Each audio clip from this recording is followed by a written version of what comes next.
Hey guys, I'm Nate, and this is my review of the Qidi iFast 3D printer. So let's take a look at this thing. It's quite large. Huge door on it, a 360 by 250 by 400 build volume, USB port on the front, touchscreen, Wi-Fi, camera inside. It's got its own lighting system. It's actually got a heated chamber as well.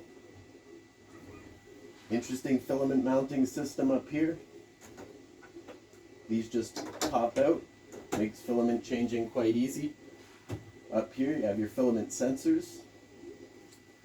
So pretty interesting. It's got a lot of the bells and whistles. One thing it does not have is bed leveling. I've been in contact with Qidi to ask them if that is going to be a feature they're going to add, and apparently it is. It won't be long before the Qidi iFast has auto bed leveling as well. So the first thing I guess you want to see is the cool hotend that comes with it. Pretty funny way of saying it, the cool hotend. Well, anyway, this is it. And this is the famous cam lever I always talk about. That as the extruder travels to one side of the printer, it actually bumps up against the side of the printer. And if you can see, it lowers the extruder of the side that it's about to hit and ready to use. It also raises the extruder that you're not using. The other thing it does is cool the extruder that's not being used via the slicer settings. So there's a lot of things that this printer does to prevent you from cross-contaminating your prints. Can it do that well? Well, I'll show you a few parts very soon. But that's the all-metal hotend, and let's take a bit better of a look. I was pretty quick there. Let's take a good look around it. Like, this is a fairly well-built piece of equipment. Nice heavy-duty cables going to everything. They've got covers going to the thermistor. Like, really nice connectors in the back of each extruder head. This is where your cable goes. When you do your extruder swap out, there's a little clip attached to the cable, and it is a bit hard to get your finger in there. I will mention that. Maybe that's something that could be looked at in the future. But other than that, it's quite easy to do. There's a little clip here, fits against these foam mounts, that actually guides the two extruder cables in, and then from there they get clipped in. So they're very secure. So I tested it with a wide variety of filaments. I mean, if I was going to get a printer that said, oh, I'm sorry, step on the cat's tail. If I was going to get a printer that said it was going to print pretty much anything, I wanted to test that. So we've got a variety of PLA. Any printer can print PLA. We've got PTG, Futureform Easy Fill ABS black. We've got some filaments.ca glow, also ABS. Carbon fiber.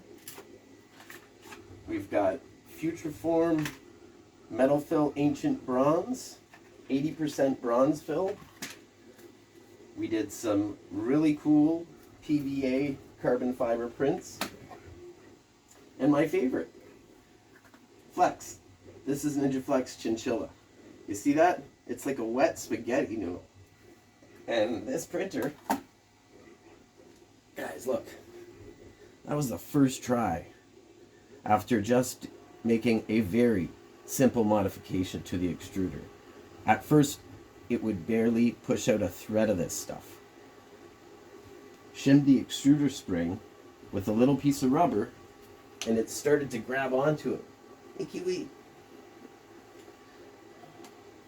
So, was really impressed, and that was a day worth celebrating. If you watch my unboxing video, you'll see that was my biggest question. Will it print flex? The answer to that is amazingly. Check out Ninja Flex Chinchilla. It's a very, very, very floppy filament, but prints beautifully. That's for sure. So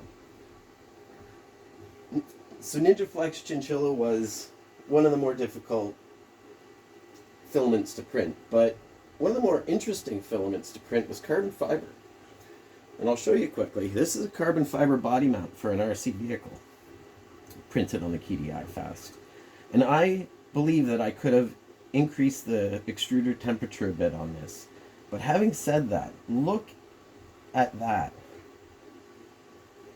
The layer lines literally just disappear. Part of that's the carbon fiber, but it takes a very accurate print to do this. This is a very precisely designed part.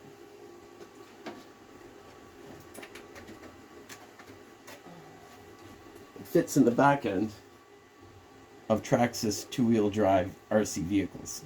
It's just to raise the body, so when the wheels slap after going over jumps,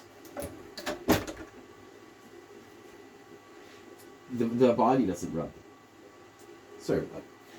So, the other thing I wanted to try printing that wasn't as difficult as NinjaFlex Chinchilla, and I'll tell you, I waited till the very end of this to print NinjaFlex Chinchilla because I was so nervous it might not print it. Sounds weird, but as you can see, I did have to make a modification for it to do so. So, a really cool print. This is one I got off Thingiverse, and I'll drop a link in the description for this. It's a Gopro mount for a Hero, or a GoPro cover actually, made out of TPU. And you can see this. I wanted to keep this. This wasn't a bad print. It fits perfectly, but you can see I'd absorbed a bit of water in my TPU, so it has this kind of fuzzy appearance. It doesn't feel that fuzzy at all. It's just the nature of the filament. And it's also possible that I was extruding a little bit high of temperature. That would also do that. But look at that. That's beautiful. That was the underside of this. That's the back, sorry. But that's the top layer lines. It's pretty beautiful. You just make sure you get a good look at that. And this was also printed with PVA supports. And they took forever to melt out of this. And I would reduce the density of my supports next time. And I would also probably poke holes in the PVA before putting it in water. That really helps. It creates channels. And until the water gets into the channels, it takes a while. But if you just, poke some holes in those channels, it really helps get the part to where it should be a lot quicker. But I'm really impressed here. Let's just do a close-up look of the back there.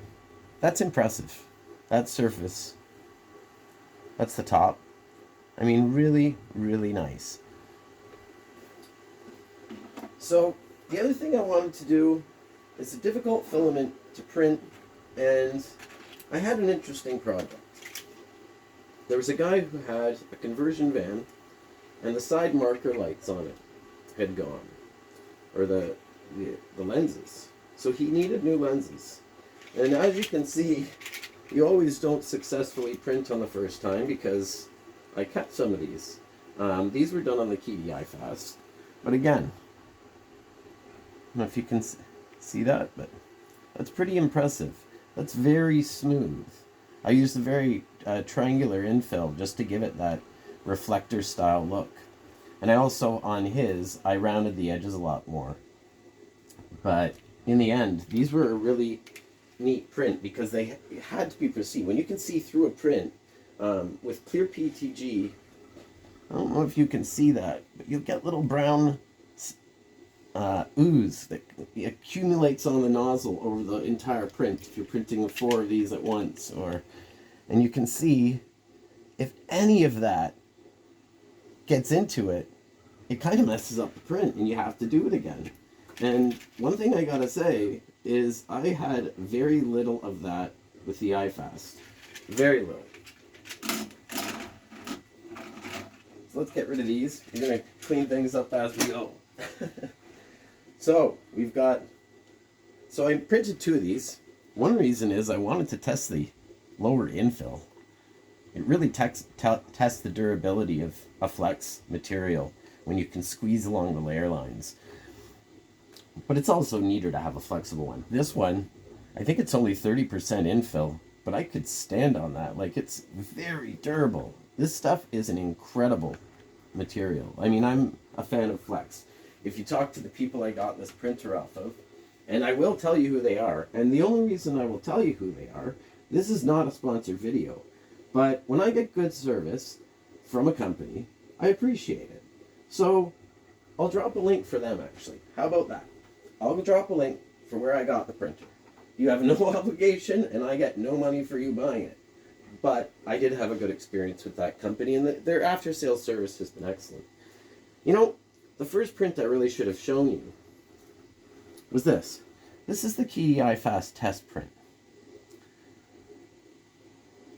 And I'm turning it slowly because I was kind of interested. This was on my dining room table. If you watch my unboxing video, you'll see that's where I printed this. And it was very unstable. So if you notice the artifacting on it, I really think that had to do with it being on the table. Because you'll see the Batman bust over there.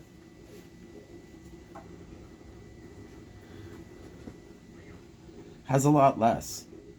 And it's a lot more, it's just a lot more symmetrical. I mean, this is a beautiful part.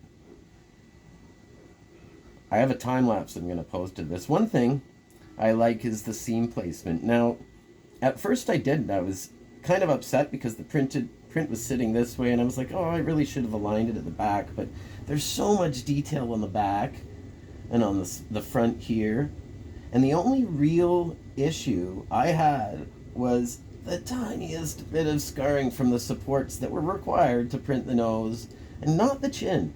It did not need supports to print the chin, but it did print some. So I would edit that, and I would maybe suggest that the nose could do without supports as well. So, you know, rookie mistake.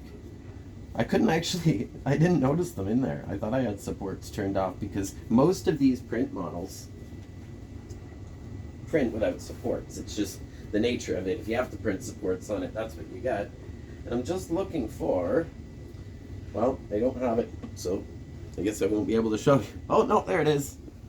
So this is something really cool. I'm reviewing the printer, but I want to show you a neat trick. Because it has to do with the printer.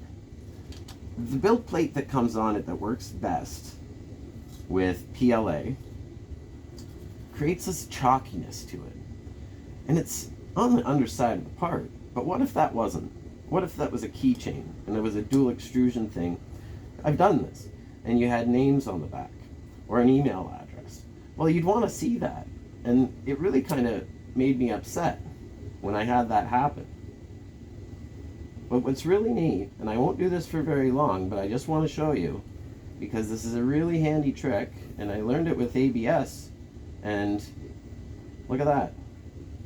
No problem with PLA. So if you want to clean up the bottom of your print afterwards, and this kind of build surface is something that has bothered you in the past, then just realize that you can actually get, and you can see the quality and the line, the extrusion, the flow. That first layer was really good on this part. I was really impressed with it. And the only artifacting you have in this part, you will see it, and that'll disappear with the lighter. But that's actually from the PETG lights that I printed. There is the finest film of PETG left on that plate because of that. So, not the printer's fault, and this, all in all, a very beautiful part. Now, one thing I will mention is I should take the infill and reduce the edge gap a bit. I don't want any overlap because on a part like this, to show you, I use gyroid infill, and you can actually see the infill a little bit. I mean, this is such a finely printed and detailed part. That is literally the only reason you can notice that, and it doesn't look that bad at all. But having said that, that is my settings. It's not the printer. So, pretty interesting. I'm really happy with that part. That was pretty much the grand finale part. So, you get the high temperature hot end. It's got hardened steel in it. And then you want to print metal fill. So, this was an amazing print. This is bronze metal fill. It printed in place when you lift it up. it just moves. And the extrusion on it was just perfect. The only issue I had with the bronze fill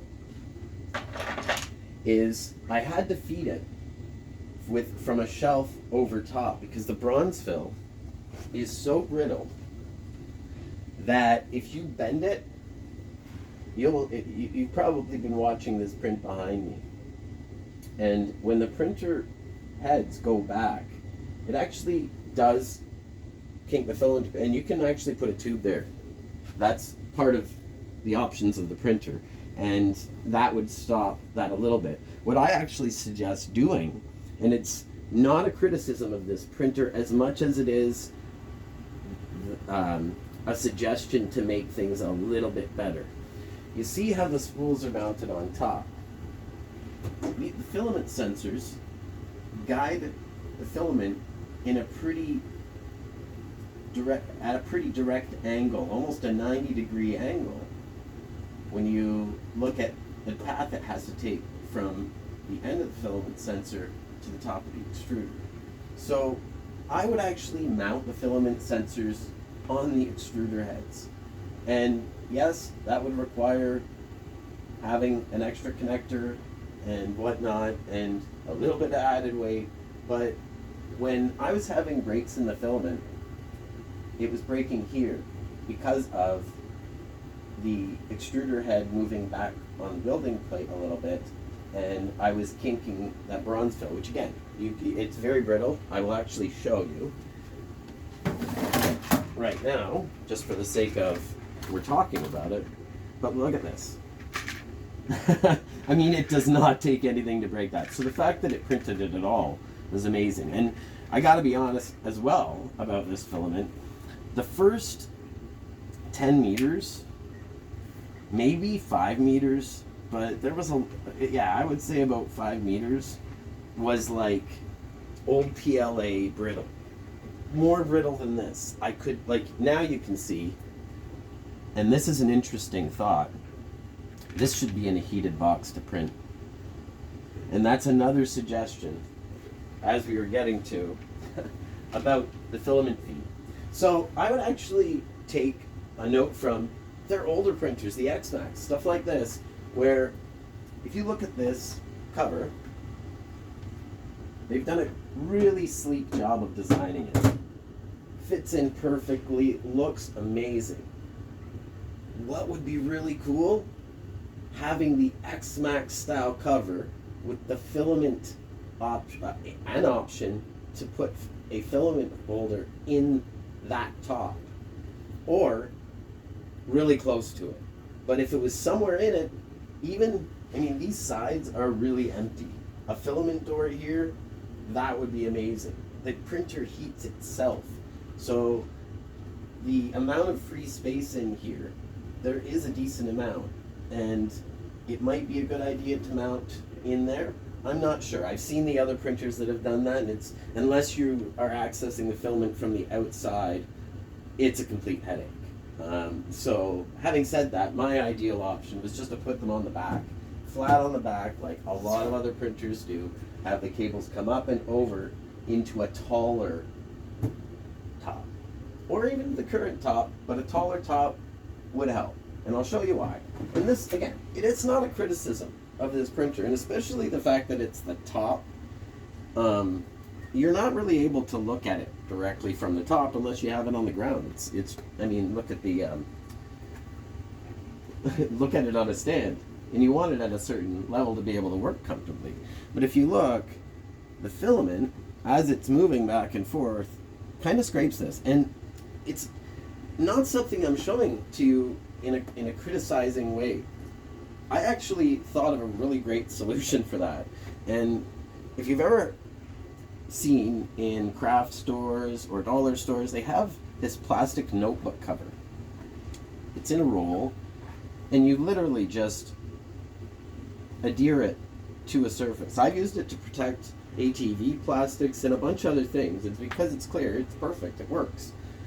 It would really help. Or another kind of protector. We have different screen protectors for phones, all kinds of films that we could use, and it's just it being a more forgiving surface. It wouldn't scratch at all.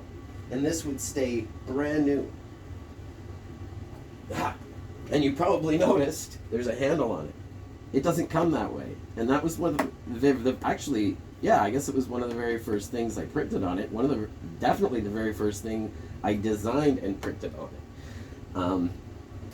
I wanted to test the dual extrusion, and if you look, it's really hard to grab an edge on this, especially when you're standing at the front of it. And you might be starting a print, you might notice some ooze. There's a lot of reasons you just got to get in there a bit quicker. So the handle, awesome idea. I highly recommend doing that. If you want the handle design, I'm more than happy to send it to you. I would print it at a little bit lower layer height. And just so you know, I was actually offset a bit with my extruder head calibration with this print. So it didn't turn out perfectly, but it's a perfectly functioning part, and it works, and it looks pretty nice from about 5 feet away. So here's another earlier version of it, where you can see my bed leveling was actually a bit off. And actually, with the other part there, could have been the same, but no, actually, it's up for debate what might have happened to the edge there. But I would say probably bed leveling, maybe a bit of under extrusion, but that can be filament related. I'm not really sure. I would almost say that's bed leveling.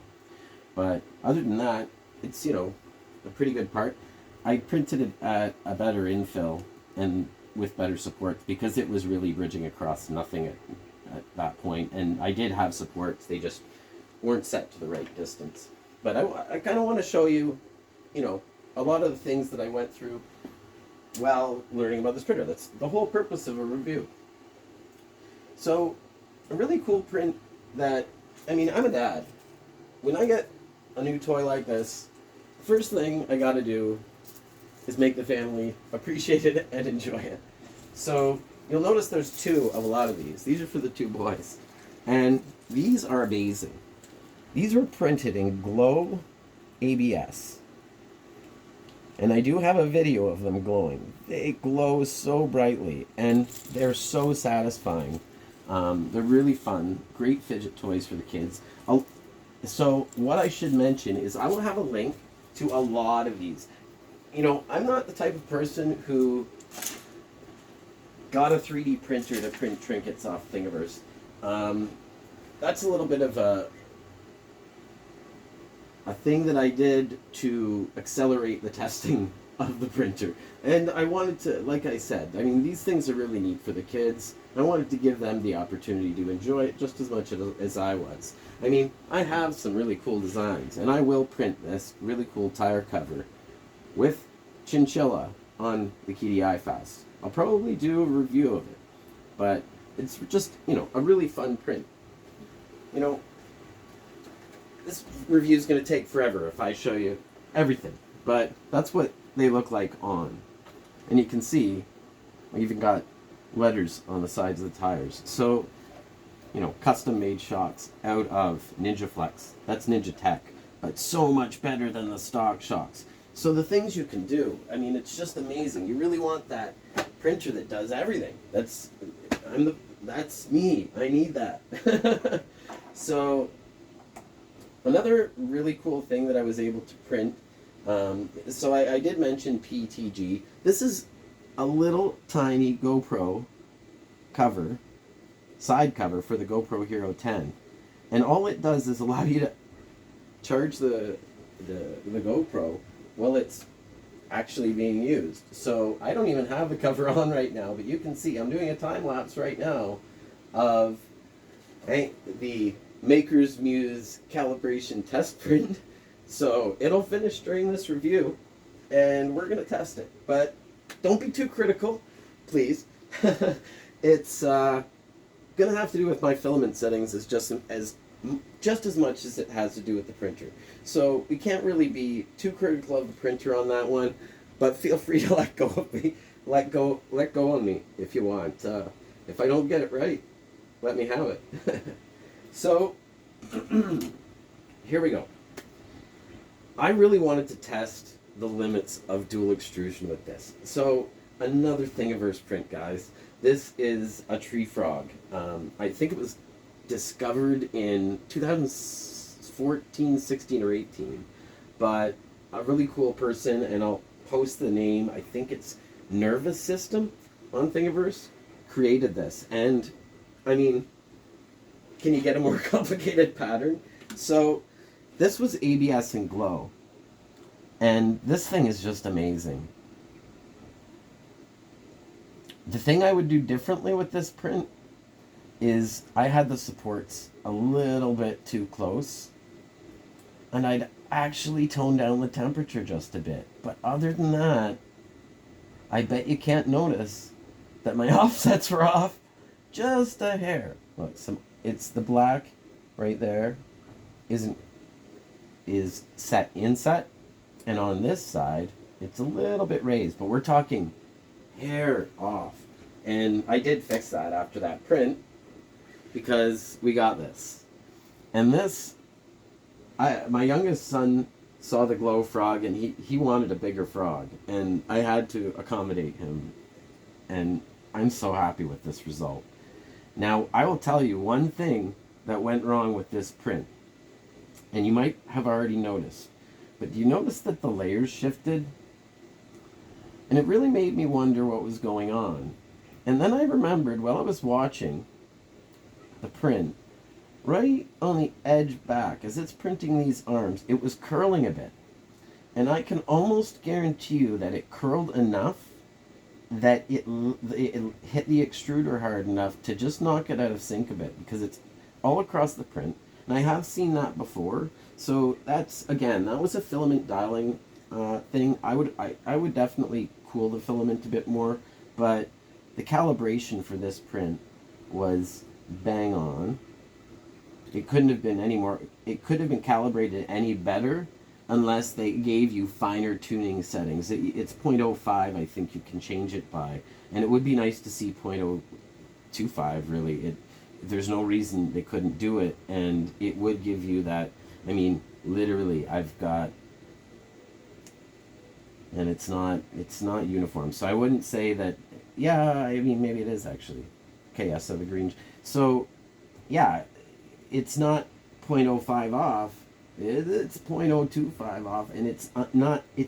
That's such a small amount. It's not noticeable unless you are really being critical. And to be honest, with a two-color print, it actually, I mean, if anything, it does a little bit more to enhance the separation of the colors and show you how well it did at separating the colors. But that, to me, like, you got a lot of printers out there that do multiple color printing. The FlashForge Creator Pro I have does pretty good dual extrusion, and especially with updated slicer settings that you can use, or simplified 3D, or, you know, that sort of thing. So there's a lot to really think about.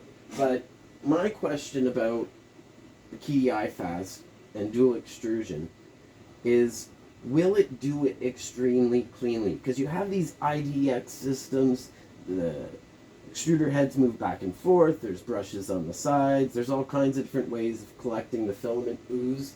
And at the end of the day, a prime pillar and an ooze shield get 99.9% of all of that if you have your filament settings dialed in well. They just do. I mean, it was incredible how I have a time lapse of this printing, and what's interesting is I did a brim around it, and there were supports. For some reason, it printed brim right here and here, and they were so tiny that one of them fell over. Despite that happening, and the whole side of this being impacted by the missing tower, it would just print the ooze, but it was cool by the time it got to it. It would scrape off, and then those pieces were so fine and thin because of the retraction that happened in between that, they just literally fell right off.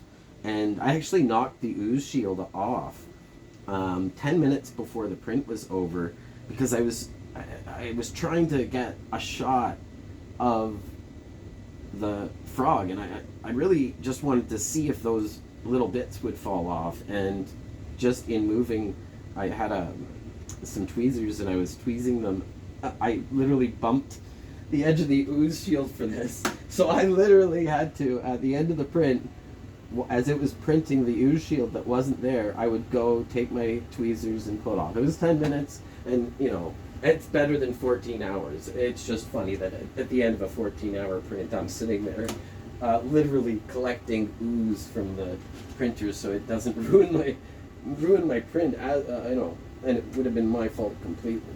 So another really cool print is these Bulbasaur ornaments, and these are PLA.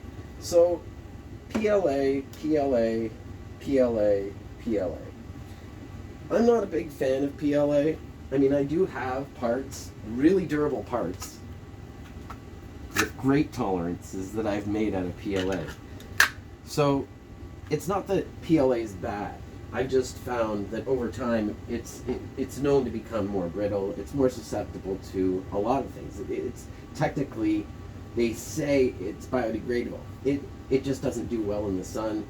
It takes an industrial composter to biodegrade PLA. So I mean, don't be fooled by the hype, I guess you would say. You're not imprinting environmentally. It's more environmentally friendly, that's for sure. But I mean, you can't throw it in your compost. Now, these prints are going to be painted.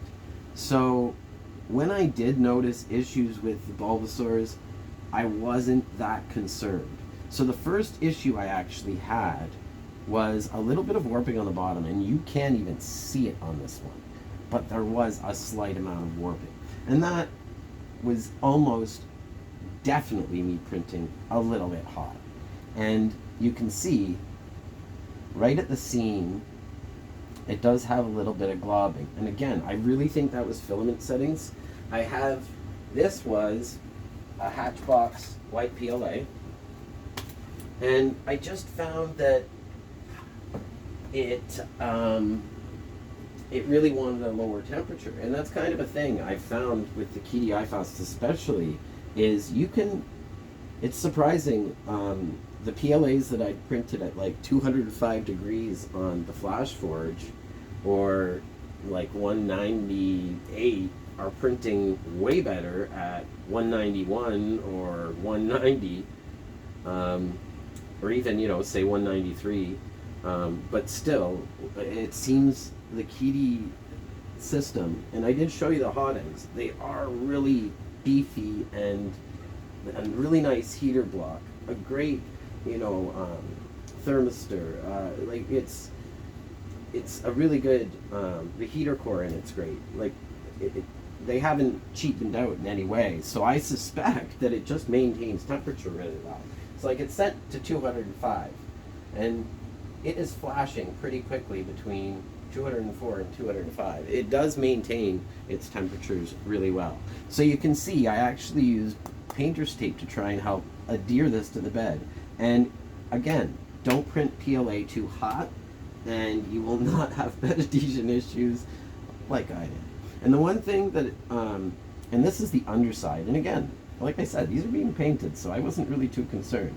But I could have adjusted the distance of my supports there, and maybe even left them off completely. This is a print, I guess this would need supports clearly, but there's not much on it. The tree did need supports all the way around, but they cleaned up really nicely, and the bottom of that tree, I mean, it's never going to be seen, it's going to be painted. But, you know, and again, printing a bit too hot, I would say. I'm getting a bit of under extrusion there, so and on the top of the head.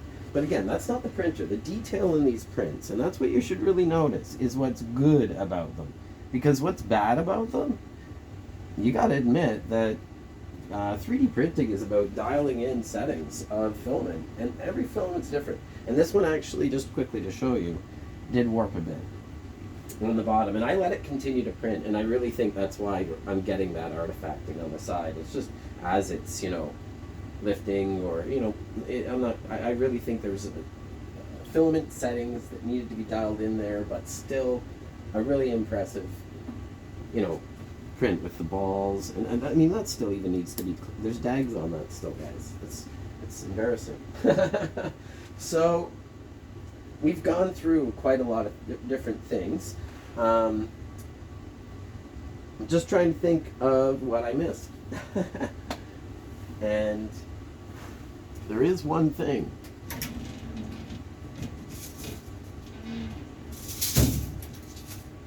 There we are. So these are a neat story. I collect parts that don't work out, like the feet of these if they don't print, or the feet and bodies of those if they don't work out, and the kids love to play with them. And to me, I think that a lot of your wasted 3D prints could definitely be used to make cool kits for the kids, and they can glue them onto something, and at least you're making some use of it. But this was a neat print. This is the Silk PLA, and that bed surface created, these are what you would call temples for glasses, and the glasses had broken. I did a video on it, and they basically had to fit very precisely. And you'll notice that's not a perfect curve. These were bent to shape the person's ear. And I mean, the tolerances in the video, and I mean, just look at, if you can see the surface inside of that. I mean, this is a very, very, very fine part, fine PLA part. It had to be exact. That made me a lot more confident, or very confident, about being able to design parts that needed tight tolerances. So one thing I wanted to talk to you about is how the Qidi iFast gets rid of the ooze problem. And this is not rocket science. A lot of different printers have ooze shields and prime towers, but in addition to the heads raising and lowering, what you end up with is, you can see, so that was the ooze, or the prime tower for the frog. I mean, clearly it did its job.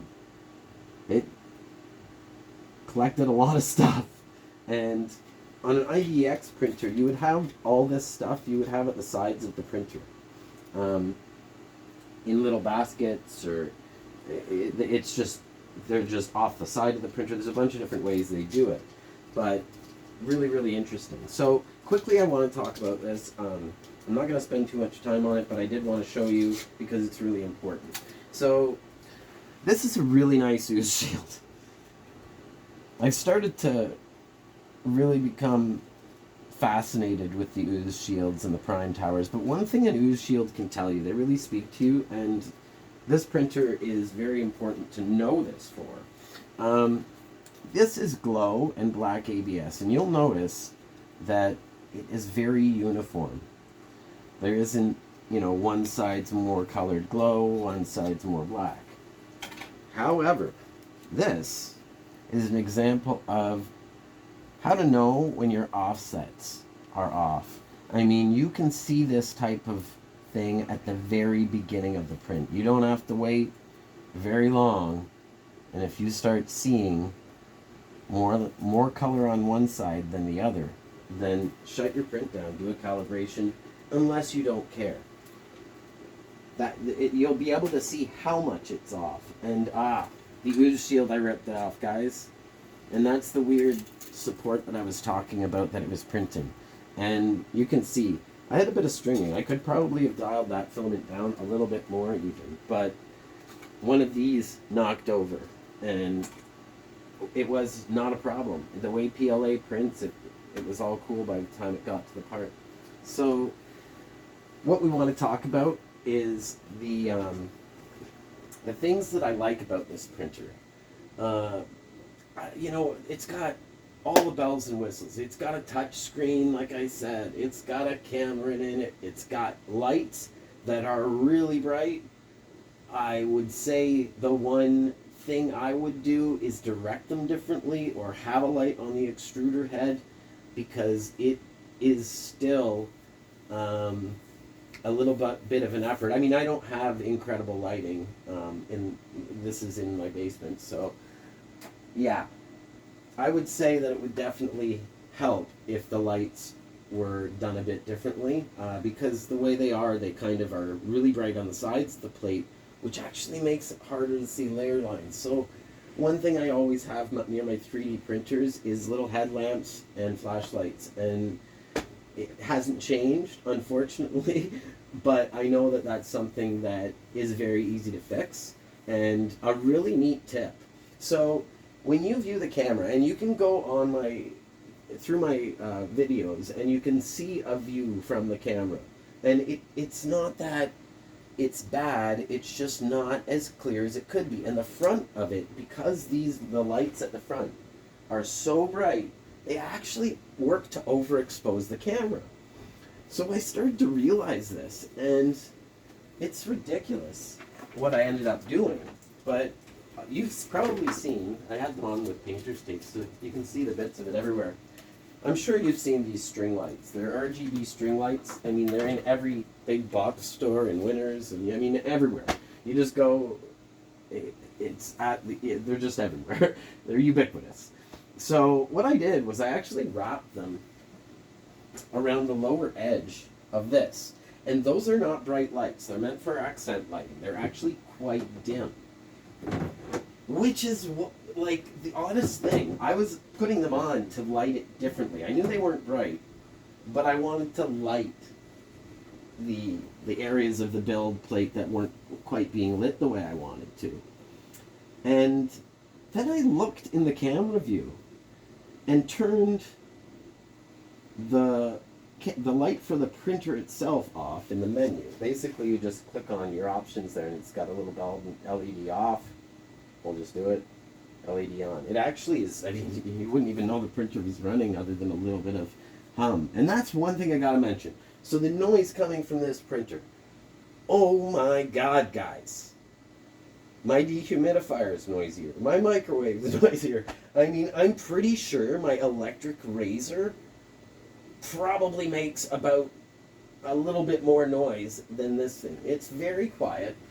Anybody who's done a review on it that said that, absolutely true. The one thing you do hear often is the filament clicking against the top, and which is another reason why I think it could have been a little bit taller. It would be so nice if it was like the X-Max. It really would. But in any case, there's the other thing you'll hear, and I guess I'll take this out to show you. So in the top of your extruder, you've got these metal thumb screws, basically. And as the print head is traveling back and forth, every once in a while, the loop of filament will catch that, and it makes kind of it just makes a clicking noise, right? It's not that bad, nothing's gone wrong. But the printer's so quiet, it makes you think something's gone wrong. So that's just one thing to note. I mean, it would be better a little bit if they routed the filament differently, and that's something that I plan to do. I mean, if you're going to keep something long term, and you see, so if you're going to keep something long term, and you actually see something wrong with it that you want to improve, after a certain amount of time, that becomes your fault for not adding that, because it's yours. It's an interesting kind of thing. Like, if your car, you've had a car for, a reasonable amount of time, and you always wanted this in it, and they didn't put it in it, well, I mean, you had the option to, right? So that's where it stands as far as I'm concerned. I try and make things better. That's my channel's Ameliorate with Nate. Which means make things better. So, other things I really like about this printer. It's really solidly built. It looks nice. It's appropriate to have almost anywhere in your house because it looks in place. Being fully enclosed and having a heated chamber is another level of 3D printing. I've printed on the Zortrax quite a lot, and the warping problems that I had, they caused damage to parts, and some of them had poor layer adhesion, and that's because I didn't have the enclosure for it, because it cost a whole bunch more to get it. having these things standard, having all this stuff, these options standard, is really important, and I think it just shows that a company that's made a bunch of printers that people are very happy with has taken it to the next level, and they're going to keep doing that. You can tell any suggestion you give them, they're right on top of it. Like, you look at the touch screen, it is awesome, but the flow, you have flow control to both nozzles simultaneously. And when you're doing a dual extrusion print, you can save that print. If you notice one filament is just over extruding, I mean, first layer, guys, you can switch that up, but not here. And that's something that I'd love to see added. Flow control to 2 nozzles would be amazing. The other thing I want to see is either a cover. It sounds a little bit ridiculous, but when you're working over the printer, it is not difficult to bump that screen. So either a cover or just a lockout button, like you have for so many different things that have that problem.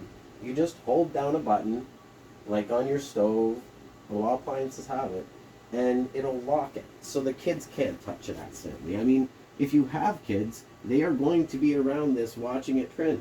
So that's just makes common sense to me to have a lockout feature. So then you have to actually do something to make a change, you know, accidentally stop a print. That's pretty frustrating. It happened, I'm telling you. So the one thing that I added right away is this 90-degree USB drive, or it's actually just an adapter. You've got a thumb drive here, and it sticks out. And as you close the door, I mean, it kind of is really close to that. So, I mean, look at where your handle is, look at where the drive port, I can't take it out printing, but the port is right underneath that. And you've got a thumb drive. Well, it's not going to take long before you destroy the thumb drive or the port itself. So do yourself a favor. If you get one of these, either get a stubby drive, which I couldn't find, or I didn't think to look for. I actually thought about the 90-degree adapter first. I would actually get a stubby drive. It would solve everything, and no worries, right? You're not going to hurt a machine that you invested quite a lot of money in.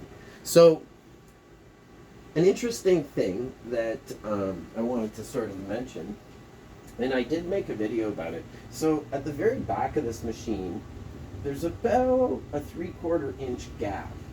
And I've got to assume that's part of the flow of the heating chamber. There's vents on the side here, so it's clearly drawing air in through the sides and coming up there.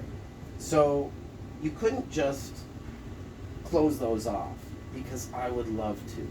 Filament, I mean, your tweezers, you name it, can drop behind there, and it's not that easy to get it out. So I think one really big improvement they could make to this printer, it would take almost no effort, and I'm going to print something, is just put vents in the back and the front. And you can see actually at the front, I put foam and just pushed it in there, and it works perfectly, and it's actually for eaves troughs, so it breathes really well. So it's to help eaves troughs to stop clogging. And that's what I did to solve the problem at the front. So I mean, the minor issue there, it's totally solvable, so don't worry. The other thing is so we were talking about the camera. I just want to mention quickly that putting a filter on that camera might actually fix the problem, but you can take painter's tape and tape over the light, and it takes, those lights are incredibly bright. It would be really neat to just put a mirror underneath, like a thin strip, and to direct the light across the bed, because they really shine straight down into the front edge and the back edge of the bed, and they could just do a bit better of a job of lighting the whole area. So yeah, this testing has been really interesting. It's been really fun. The different things I've learned about this printer are that it's very pretty reliable, I would say. I haven't had, you know, when you set a brand new filament in it under settings from another printer that you're used to using, and it just does it after like a very simple modification. That's pretty impressive. The quality of the parts you can't complain about. You can't say that, you know, you're not going to get accurate parts. Qidi has a great name, and it's not hard to find a really neat video about of Qidi parts being printed or amazing things. There's a really cool mask that a fella has a video of on YouTube. It's just an amazing, I can't remember which character it is, but really it shows that you don't have to worry. The quality of the print is going to be there. Will it print many different filaments? I mean, I'm not made of money here, so I don't have peak, but I would have tried it. Yes, it'll print nylon, it'll print, you know, PTG, no problem, carbon fiber, different fills. I mean, stainless steel, there's so many different filaments. I'm 90% sure BASF made a printable stainless steel you can print with this. It's that incredible. So the hot end, the high temperature hot end, it goes up to 400 degrees. It's pretty hot, guys. So that's really neat. And the durability and just the feel of those hot ends, it's incredible. They are really well built. Some of the best I've seen. I would say even, gosh, are they better than, I mean, they're on par with the Zortrax. It has, as far as that's concerned, it's very solid. Now, one thing I would say is that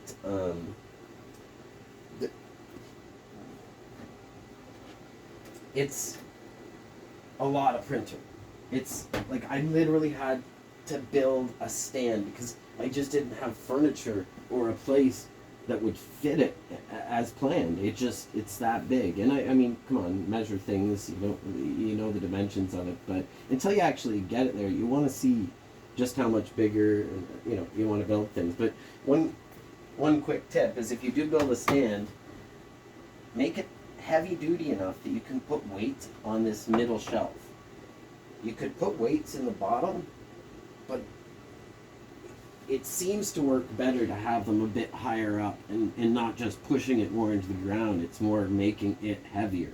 So that's really what's sort of needed. And you can see as it's printing, I mean, when it was doing the gyroid fill for Batman here, it was just, I mean, it was shaking. So I have to put a little bit more weight on this stand. And one thing I noticed also is these filament mount are great, but they need some sort of a vibrate. They're just the fitment. It's a bit loose. So when this starts doing a gyroid fill extremely fast, well, you get a little bit of wobble to them. So I'm probably going to print something at a NinjaFlex for that. And anything I do, any of the improvements I make for this, I'm going to make the files freely available to fellow owners of the Qidi iFast. And having said that, guys, this is the Makers Muse tolerance test. And I did get his castle, but I wasn't going to spend the time printing all the castle parts before actually just trying this one. And this is a really neat moment. I'm almost done. Excuse me. And I really want to see this, and I can't believe it's happening right on time. It's so neat. But one thing you're going to want to get yourself or have nearby is a vacuum. 3D printing, I mean, it doesn't have anything to do with the Qidi iFast printer. 3D printing in general, you get a lot of little bits and bobs around of filament, dags, like zits. You know, you're constantly picking up, you know, brim and skirt and, you know, prime extrusion and all kinds of things. So that's something you got to be aware of. Make sure, you know, with any printer you have things around that'll help you out. So let's take a look while we have it out, because the other build plate's on it, but that's their PEI build plate. I mean, I've been using it to display parts. It's so beautiful. I'm really, really impressed. I mean, it looks like just like you would get from a lot of other 3D printers, but it's just very nice. The surface, like I showed you on the glasses, you can actually take advantage of that surface, which is neat. It really helps to make for a really excellent part. So, guys, I'm nervous, but here it is, and it's time to try it.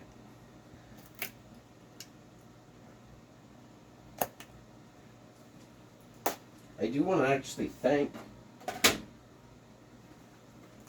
Makers Muse, and reason is in all the time I've been 3D printing, I've watched the Makers Muse channel for, oh gosh, I think probably 5 years now, and all the other personalities in the 3D printing industry have done so much to help accelerate the knowledge and appreciation for 3D printing. And if you take a look at, excuse me, need a drink. If you take a look at the different videos on my channel, you'll see that, yeah, I'll print things off Thingiverse if I want to test something really quickly and I want to see, you know, how well something works before I, you know, throw my design at it or, you know, design a cool part. It just makes sense that, you know, once in a while you have kids, print one of these cool octopuses for your kids. Come on, like, honestly. Octopi rock. These tree frogs, I know you could go to a dollar store or a toy store and get them for a certain amount of money.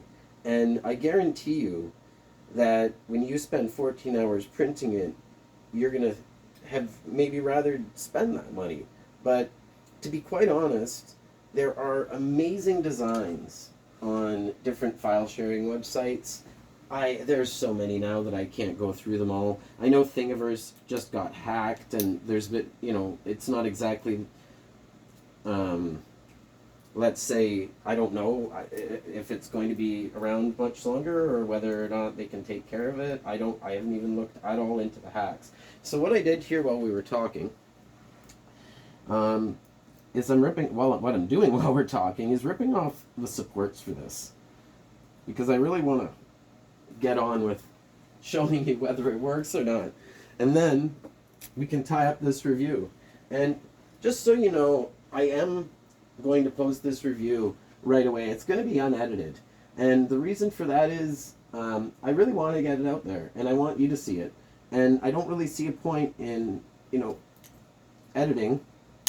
Well, that broke. The .04. You know what?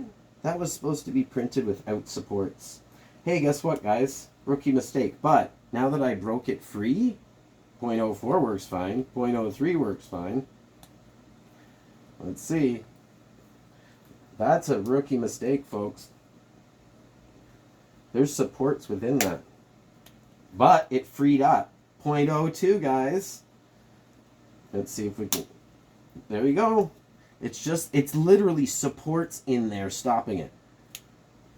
We're down to 0.15 and no problem. Like you saw, I had to break it free.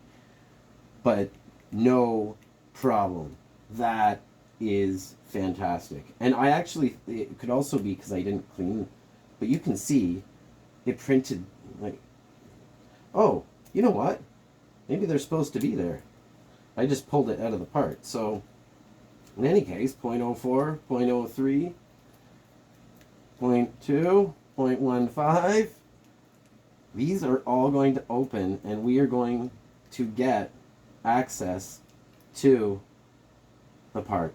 So, guys, that is an incredible result. And I am so happy that that happened instead of something else during this review, and that is why I'm posting it unedited, because I want you to see this type of thing. That right there. Thank you, Angus at Makers Muse, for designing it. And there you go, guys. I mean, that's not an easy print. That was the same settings I did Batman with, and like, I'm just very happy with that. That's, gosh, just incredible. So, thanks for watching. Really appreciate you taking a look at my review. And yeah, if I can think of anything else. Oh, you know what? There is one more thing. Two more things I want to show you. That printing off really threw me off there for a minute. But these little wireless plugs, and I'm not gonna, well, I can tell you these ones say TP-Link on them.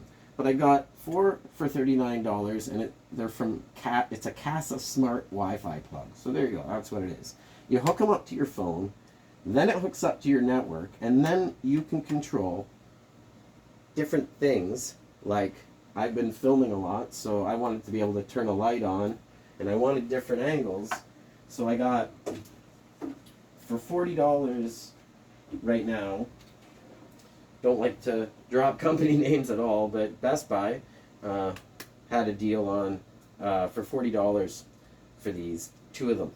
Blink little security cameras. And the interesting thing about these is they have night vision, they're 1080p, there's motion sensing, not that important for the 3D printing part, but the night vision might be. And it has a microphone, which is really interesting. And the reason I got these is the camera on the inside points, it's literally right here, and it points down. It's not the worst angle. If it was a bit more clear, it's actually a pretty good angle. But what you don't get to see is your filament feeding, the drives, you know, the whole everything. So I got 2 of these, and I put one on one corner. Got a bit of, my lines are wrapped up here, so there's a bit of tension. Oh, can shut the GoPro off. So the time lapse will be up as soon as possible of that. But I actually just put them at 2 different angles, and often angle one from the opposite corner, and that'll grab the filament and the top of the drive system and everything, and that really helps me feel more comfortable about the print. And I will say, the camera software that you're using, it's a little bit, I don't know, finicky. I don't like it as much as something like the Blink, where it's like, or a Ring Cam, or, you know, these companies that have really fine-tuned mobile viewing kind of thing, remote viewing.